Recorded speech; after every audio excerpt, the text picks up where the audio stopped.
মহারাষ্ট্রেও কিন্তু পরপর অভিযান চলছে এবং সেখানেও বাংলাদেশি অনুপ্রবেশকারী গ্রেফতার হয়েছে। জানা যাচ্ছে ডিসেম্বরে, শুধুমাত্র ডিসেম্বরে ৪৩ জন বাংলাদেশি অনুপ্রবেশকারীকে গ্রেফতার করা হয়েছে। ৪ দিন ধরে মুম্বাই, ছত্রপতি সম্ভাজিনগর, নান্দেড়, নাসিকে অভিযান চালানো হয়। মহারাষ্ট্র এটিএস এর তরফে অর্থাৎ অ্যান্টি টেরোরিজম স্কোয়াড তাদের তরফে অভিযান চালানো হয়েছে এবং পরপর গ্রেফতার করা হয়েছে একাধিক বাংলাদেশি অনুপ্রবেশকারীকে। সুরজ ওঝা আমাদের প্রতিনিধি আরো বিস্তারিত এই নিয়ে বলতে পারবেন। জি সুরজ। बिल्कुल, देखिए मुंबई पुलिस के साथ साथ महाराष्ट्र एटीएस और जो स्थानीय पुलिस है वो मिलकर एक स्पेशल ड्राइव कर रहे पूरे महाराष्ट्र में। और इस स्पेशल ड्राइव के दौरान अगर इस महीने की बात करें तो महाराष्ट्र एटीएस ने राज्य के अलग अलग जिलों में कुल 19 मामले दर्ज किए हैं अलग अलग लोगों के खिलाफ।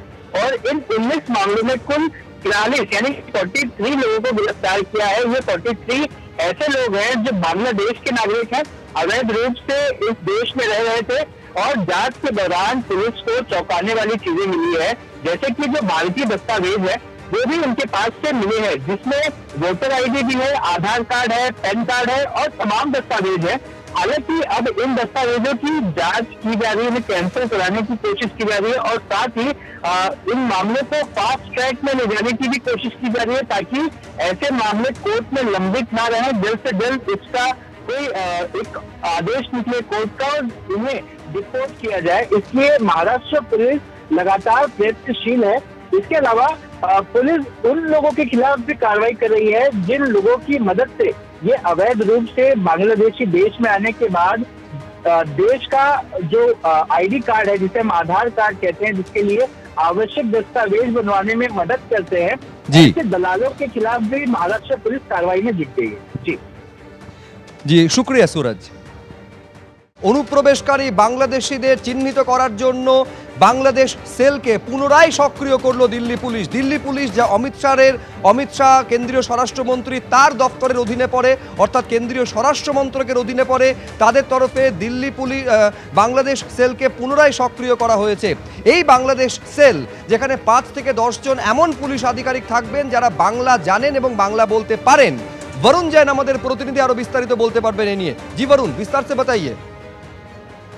देखिए, बिल्कुल ये एक बांग्लादेश सेल है जो कि 2 दशक पहले, करीब 20 साल पहले दिल्ली पुलिस के अंदर बनाया गया था। दिल्ली पुलिस के जितने भी जिले हैं, हर जिले के अंदर एक बांग्लादेश सेल होता है। इस सेल की खासियत ये है कि इसके अंदर उन पुलिसकर्मियों को भी रखा जाता है जिनको बांग्लादेशी भाषा आती है।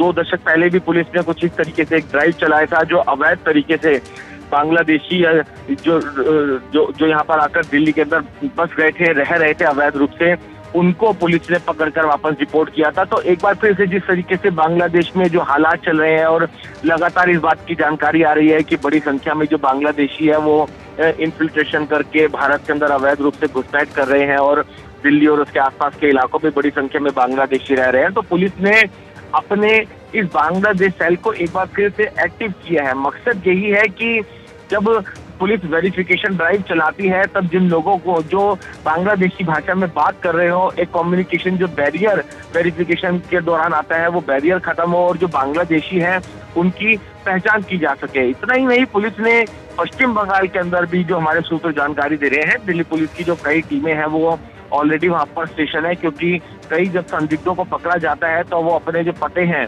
वो पश्चिम बंगाल के बताते हैं। तो ऐसे में उनके जो एड्रेस को क्रॉस वेरीफाई करना बेहद जरूरी होता है कि वो वाकई में पश्चिम बंगाल के रहने वाले हैं, भारत के ही नागरिक है, या फिर उनका संबंध बांग्लादेश से है। तो उनके एड्रेस को क्रॉस वेरीफाई करने के लिए भी जो पुलिस की टीमें हैं वो पश्चिम बंगाल के अंदर स्टेशन है, जिससे उन्हें तुरंत जो संदिग्धों की जो पते हैं वो दिए जाते हैं और वो वहाँ पर उसको क्रॉस वेरीफाई कर रहे हैं। तो कहीं ना कहीं जो पुलिस ने जो एक ऑपरेशन चलाया हुआ है उसको बेहद तेजी से उसका काम कर रही है। बांग्लादेश सेल को भी एक्टिव किया गया है, जिससे जो अवैध रूप से जो बांग्लादेशी यहाँ पर रह रहे हैं उनको कार्रवाई की जा सके, उनको पकड़कर वापस डिपोर्ट किया जा सके। जी।